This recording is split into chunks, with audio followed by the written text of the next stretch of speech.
Sunday, May 8th. I'm watching CBS this morning. There's quite a few airline mentions in the broadcast. I'm going to start with there's an airport in Westchester. They're bringing up some things that I've never even heard of because they don't, in the education plan for the youth in New York State, downstate where the city is, there has been no integration with my color skin. They haven't allowed us to participate in the state or in the city whatsoever. I don't know why. Seems very discriminatory and very purposefully planned with me being obsolete within some other system that's taken root or taken hold, and it is evident everywhere I look just how much is being withheld from my ability to obtain knowledge. So, and it seems to centralize around this aircraft for some reason. So I'm watching this, and they start off with Westchester. So there's DEP involved. They have a word they mention called de-icing.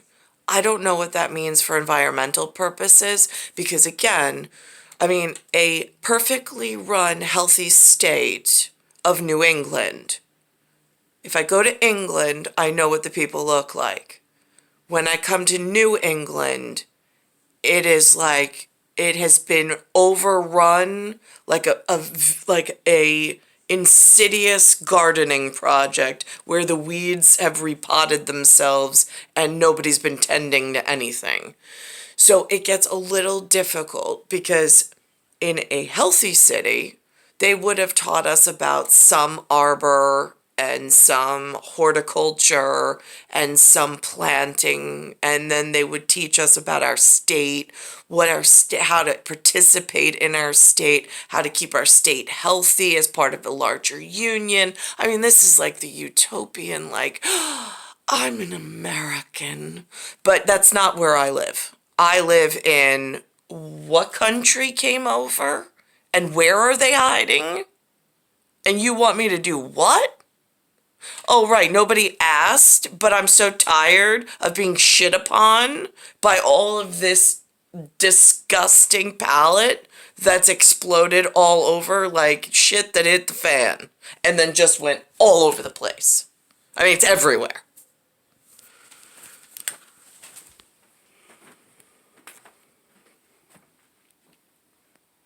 First Alert Weather is powered by ChevyOffers.com. Today, there's a new effort to re-examine. I mean, there is at one point, like Gallagher had watermelons that he would hit with a sledgehammer, and as it exploded all over the front of his audience, they would come with big tarps so they didn't get hit. Like, that's a nice version of take a colostomy bag and a ceiling fan and everybody that's ever given you a problem and sit them underneath the fan and just throw the one colostomy bag up and make them just sit there for the rest of the meeting, see how much they want to talk about things. Examine the future of the Westchester County Airport and its impact on everything from the quality of life in the northern suburbs to the water supply in New York City. CBS 2's Tony Aiello has more on the difficult issues that must be balanced. As the pandemic eases, air traffic is taking off at Westchester County Airport, defying expectations that it would be 2025 before passenger volume returned. That pickup started in fall 2021, and it has not let up. The Latimer administration says it's the perfect time to update the airport. In my American Revolutionary War papers and in the unrest in the American colonies, it does not mention Latimer. I do not know what Latimer whatever is. I don't know if it's a person. Is it a code word? Is it an operative? Again, the state downstate operates horrifically And I don't know where upstate is at any, like, I mean, are we a cohesive bunch? I know I'm an island off into the water by myself. There's a bridge, though. I don't know who allowed that. If, like, I have to go by the regulations of upstate, it gets really confusing. Port Master Plan, a top-to-bottom look at the 100th busiest airport in the country. 700 acres, 1,400 employees, commercial flights to an ever-growing list of destinations. This airport is great. We can't beat it. Who wants to go into the city? Oh, well, yeah, nobody really, I mean, who wants to go into the city, you know what I mean? I'm not volunteering for that work. Yeah, no, really? Oh, but it's such a pleasant, no, it's not. I mean, look, he's, Not everyone shares his view. The airport was basically in the wilderness. Now, let's see. 1940s, what did we look like? Who agreed to have a Westchester airport, and how heavenly was Westchester back in the day? Oh my gosh, look at that. Oh, that looks like a really nice place to live. Wow. That's America. It's not what America looks like now. They've fucking ruined it. Wilderness when it opened in the 1940s.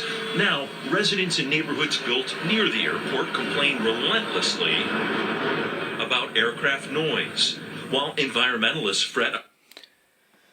Environmentalists, they're fretting, yeah? Where do you find these environmentalist people? Like people that actually care and people that actually know things that could pass their wisdom along, since I happen to be one of the kids that got deprioritized for some disgusting reason nobody talks about. Fret about de-icing and other runoff into the nearby Kensico Reservoir, water for millions in New York City. We have been fully committed to the environmental. Oh wait, I found a person, and his name is Latimer. Look at that. That's really nifty when the reporting personnel at Channel 2 packages things up really nice and they don't play games. Correction of any problems there. The county exec urging public input at a series of meetings to be held in the weeks ahead. Planning for the future of the Westchester County Airport will be closely watched. And here you go for all the officials. It's State of New York in green, Town of North Castle. Watched in neighboring Greenwich, Connecticut. The airport sits directly on the state line. This process intends to be open and inclusive. We know that people have strong feelings about the airport on both sides. Corporate aviation accounts for 55% of traffic here, but Never even heard of a NetJet. I have no idea what's involved in a NetJet. Again, more stuff. It's not like the state's like, oh, you were born here. Oh, you got 4 kids. Yeah, come on in. Come on. Come take a seat. Yeah, right over here. Let's teach you all about the state of New York and what's available to you and how we need you to participate. That was like 1940s. Maybe they were doing it. In anything 1978, it's like, nope, go sit over there in that room. They closed the door, and then they had whatever they did over this way.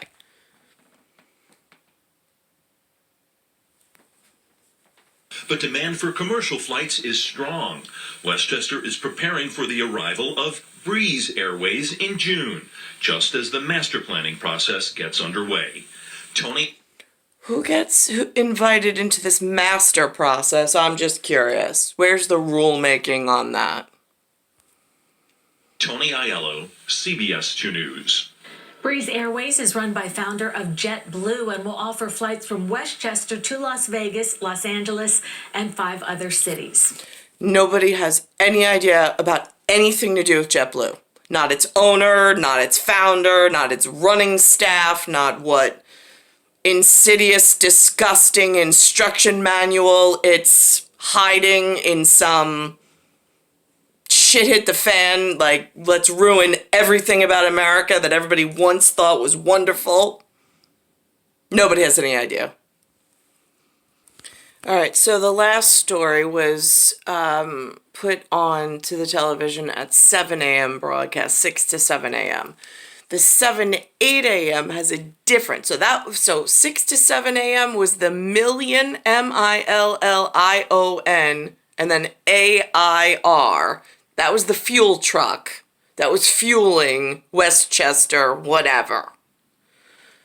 Now at between 7 and 8 and 9 a.m., there's a different broadcast, and they're doing something also I have never heard about, and just recently they started mentioning on the local broadcast about some agency called a Noaa, Noaa. Never heard of it before. Again, nothing airline was introduced to me as a kid. Nothing air flight, nothing Air Force, nothing airline. The life science of flight was never even discussed as a kid. Was not even an option for me to become a pilot, to know how to fly, to know how to read an instrument panel, to know their sciences, nothing. That was withheld, and apparently someone else's pathway to success. I have no idea whose. But that's a problem with the USAF, for certain. I was lucky enough to be able to take a tour.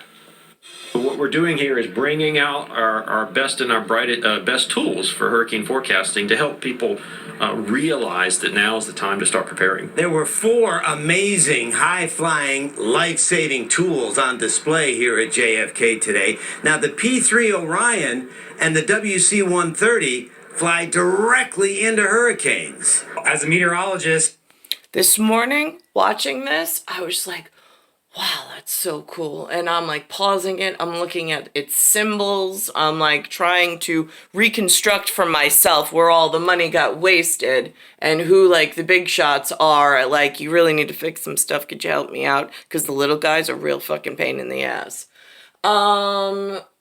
But that's been really, really difficult because there's been no visual tools until this morning in order to even search for clues, because you can't get on air bases or like anything FAA regulated unless you're invited on. Well, it makes it a little difficult when you've been held POWMIA in the field for your entire life, almost locked in a room. I think in one of the religious texts I found last night, they said, I don't know, is Islam Christian? I have no idea. They said something about a cave and 7 people. Right, yeah, well, I'd be one of the 7 in the cave, in the tunnel, and I have my other 6 that I can name. I don't know where the shepherds are, though, that open up and find us still alive. Yeah, I'm not quite sure where that level of human that I need is. it doesn't get any better than this, to be honest. The impact, the job satisfaction of seeing, flying through these storms and knowing how many people rely on it and how it makes our weather models better. Are you ever terrified to fly? But look who got a job at the USAF while I was being held POWMIA and totally out of the Air Force and airline industry completely. There is another fine representative. Holy cow, how did this ever get off the ground? Fly into the eye of a hurricane? No, sir. I've been doing it for 17 years, so, I mean, I've seen from Cat 1s to Cat 5, so no, sir. And they call them cats. I think cats is a big thing somewhere in air. My last name starts with CAT. Just saying. Sir, I'm not. What's it feel like? I have to say it's like 90% sheer boredom with 10% sheer terror. So basically, 90% sheer boredom, 10% sheer terror. This is a multimodal radar. As the plane is flying into the hurricane, it gives them a 360-degree snapshot of the storm. There's a Doppler radar in the back of the plane, and this is a gust probe. Allows them to track the maximum winds. The plane has been in service since 1975, and the stickers on the tail tell 1975, that seems to be a reoccurring number in problematic. That in 1976. And here are all of the participants in however this works. So now, are those the ones holding me captive? I'm just curious, because I know they like to take credit for stuff until something goes wrong, and then everybody seems to hide. Tell the tale of its heroic hurricane past, with every storm it's observed and every country it's covered on display. There are 2 P3s in Noah's. Oh, look at that. Skyhopper and Kermit. And then Frog. Is that Chinwan? I don't know. Lil wants to know. I know a lily bit. Fleet. This one is called Kermit. The other one is called Miss Piggy. This gorgeous G. And this is called a Gonzo.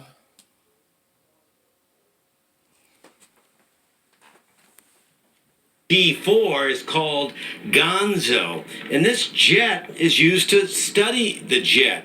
It can observe the outflow boundary of a hurricane and send in vital data from 45,000 feet at about 650 miles an hour. How vital are these aircraft? We can't do without them. I mean, think about the data that they get in the storm, from the Doppler radar to the drop zone. That's first line. That's necessity equipment. What's going on in Westchester? I don't see necessity there. Signs, all the equipment on board gives us the information we need to issue that forecast, the watches and warnings, and yeah, can't do it without them.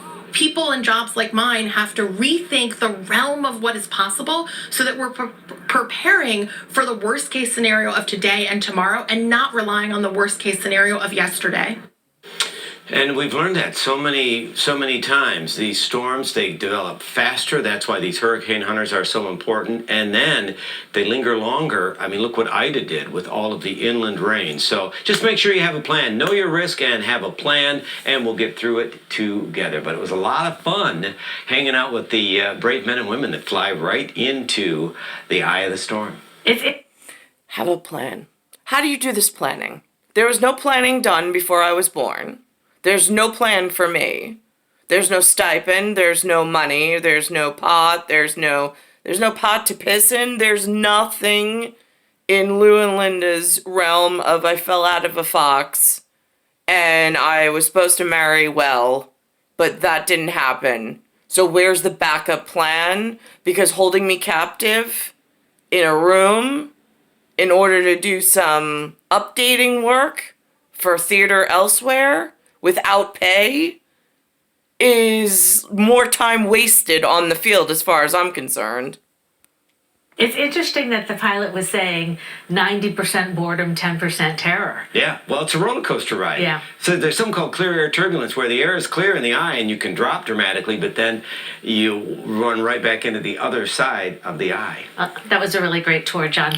That goes back to theory of relativity, which is what Einstein, I mentioned yesterday, with that ancient alien help and visual reference tool with some guy who's got some lasers and some fog in a tube that really wants to get like a time machine going. Yeah, right. Okay. Humans aren't up to that, but I'm not like upholding. That's like the story that they got going right now about some guy who stole a Holocaust survivor's wheelchair and took off. They put a $2,500 value on it. There may be a couple more zeros that are needed because in my instance, it's a lot more than $2,500. Here we go. This is one of the new headlines. An update now. Police say they caught the guy who stole a Holocaust survivor's wheelchair. The suspect is identified as Tory Branch from the Bronx. Police say Branch rode off in the wheelchair earlier this month after the 95-year-old owner left it outside his doctor's office on the Upper West Side. When he came out, the chair worth more than $2,500 was gone. The suspect faces several charges, including grand larceny. Unfortunately, the chair has not yet been recovered. NYPD official. There's a couple of people in the research field at like universities and graduate degrees and PhDs and some MD degrees. They've been stealing the Holocaust survivors, whatever, like version of a wheelhouse, wheelchair, microphones, all sorts of votes. It's a real problem. It makes some of us for 43 years look around like, I just was looking for the man that already had enough money that I was built for for marriage. Where did he go? Because the rest of humanity I find really effing useless. And they seem to be in some really horrible situation. Now here's the reporter about diapers and behavioral problems in a sleep study. It's code, because if I was in DIA, being D-I-A, and I needed some L-E-E person to do this study and voice it correctly without being frightened of the in DIA problem, it looks something like this. A new study is drawing a potential connection between diapers and behavioral problems in kids. Researchers with the Rutgers School of Nursing questioned 129 parents with children ages 3 and younger. Now, who's skewing the results? Well, let's see. The word dia, if I put in front of it, oh, but wait, the other side, the other kind or type is S and then there's Lee. So if I do a 5 there, because I know they study everything. They study everything. They got the smartest everybody always. There's no competition. There's no challenge. I'm just whatever. I'm in a room. I'm in a cave. So now if I needed them to actually be honest and give the right research results because I'm the one wounded in the field and they seem to be the most smart people and have the most studies out of everybody, how are the results not going to be skewed in their favor to hide just how much they've done? That's cause and effect.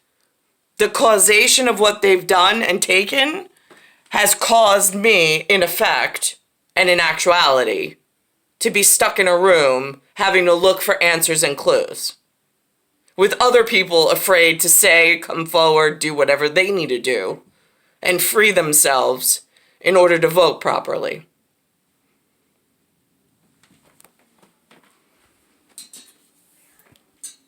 They found 76% couldn't afford diapers at least once a year. This is what's souring the landscape and then relying on the soured in order to do the right thing when there's a specific example in the field that needs help. And then you have to try to speak to a mass. It's very difficult because there's too many conflicting views. With more than a third not having them monthly, and that children in families that struggled to provide diapers were more likely to have disrupted shorter sleep periods. And researchers say the lack of sleep puts them at... Oh, they come up with all sorts of excuses. That's why it's just like... I'm so tired of listening to human intelligence. What I do like is this other guy. He looks just as homeless as I am.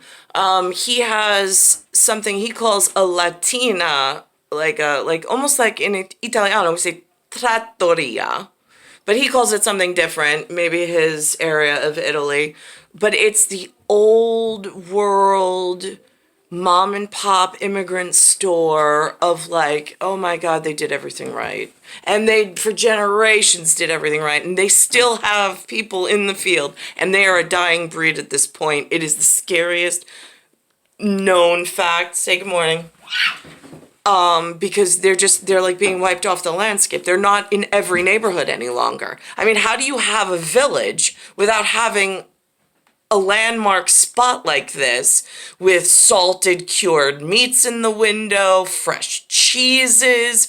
I mean, that's like that's your dairy, that's your, I mean, that is, oh, for European, it is just like to not have that in a town. It is just like, why bother living? In the neighborhood, run by 3 siblings proud to honor their Italian heritage. CBS 2's Elle McLogan takes us there in this morning's episode of The Dig. In the year 1910, an Italian immigrant... But this is another piece that has been slowly disappearing. And you just wake up one morning and you're like, I can't even go 3 towns over and find one of these. I wouldn't even know how to find them anymore. And where'd the last family go? Opened a cheese shop on Mott Street. Generations later, his family is preserving his legacy. I'm Lou DiPaolo, and along with my sister and with Maria, my brother Sal, with the 4th generation here in New York City's. See, doing the right thing. We don't look like we're very cared for. There's a big problem in New York. Somebody's forgot about the children. Little Italy, family-owned business, DiPaolo's. DiPaolo's is a latteria, a dairy, selling cheese, cured and cooked meats. Now, here's the problem in New York also. He's like my level of Latin or Latina, but what calls itself in pop culture and urban culture Latina is like, It is such a dirty word in New York. I won't even call myself Latina. You find me another culture, an ancient culture, where we were respected, and I'll just identify as that for a while till you clean up all these dirty words and theoreticals that you've let the public like wallow in. Oh God.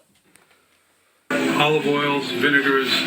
Mortadella with the pistachio. It's all for you, huh? All right. Our customers never get tired of waiting because many people have said they learn so much by listening when other people are shouting. Give them the full explanation of the product, the understanding of where it's from and how it's made, the type of milk, if it's a cheese, whether it's sheep or goat, cow, buffalo. I met earlier someone who has been shopping here for generations. His great uncle came. Would you say that that's common for people to pass it It's down? one of the things we're most proud of. When you can say you've kept a customer, a loyal customer, for 60, 70, 80 years through the generations, then you know that you've had a successful business. The greatest reward that was given to us in this business was not monetary. That's the level of human intelligence I love. I love listening to them. I love their story. I love seeing them in their antique ancestry, still holding on, because I know it is like holding on by a thread. I mean, the clothes, everything goes first and the business goes last. But I mean, it's so painfully obvious in downstate New York. It's like, who is stealing all of the tax dollars, the revenue, and the investments into mom and pop shops to keep the neighborhoods together? I mean, like, who's in charge of this crap? I've been held in a room away from anything that I needed to know about how the city and the state works. And then a nation, on top of that, God only knows who those people are. And then at some point, a little off from that, there's 4 quarters or quadrants. And then there's industry at all levels in between. It was the fact that we worked with our family. I'm Marie DiPaolo. And whereas most customers would know me, I'm the sister. See that? I was 15 and Louis was 17. I was my mother and my father. This is like Louis, Milo, on one side of his family. This is how awesome they are about him. And then there's whatever else. She was 92. She passed away at 94. How does it make you feel to be surrounded by these memories? The memories is beautiful. We grew up in the store as a home. As my grandmother told my father told us that those who walk through the front door are your family, friends, relatives. You treat them with respect, and you always put out a nice spread on the table.